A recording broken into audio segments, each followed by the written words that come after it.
ফটকে। কি হয়েছে, কান্না করছিস কেন?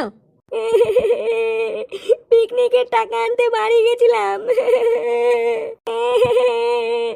গিয়ে দেখি বাবা হার্ট ফেল করেছে। বাবা হসপিটালে ভর্তি। আমার পিকনিকের টাকা কে দেবে? এমা কি করে হার্ট ফেল করলো? বাথরুমে পা ফসকে পড়ে গেছে। পা ফসকে পড়ে গিয়ে হার্ট ফেল করলো? শুনে খুব খারাপ লাগলো ফুটো। ও তুই চাপ নিস না, পিকনিকের বাকি টাকা তো দেওয়া লাগবে না। কাকু হসপিটাল থেকে বাড়ি আসুক, তারপর নয় দিয়ে দিস। হ্যাঁ রে, আমরা আছি তো, অত চাপ নিতিস কেন? তোরা খুব ভালো রে, তোরা খুব ভালো। থাক, আর কান্না করিস না, বস বস, কোনো চিন্তা নেই, আমরা আছি তোর সাথে। কান্না করিস না ফুটো, বস। তাহলে এবার হিসাবে কি দাঁড়ালো? বল্টু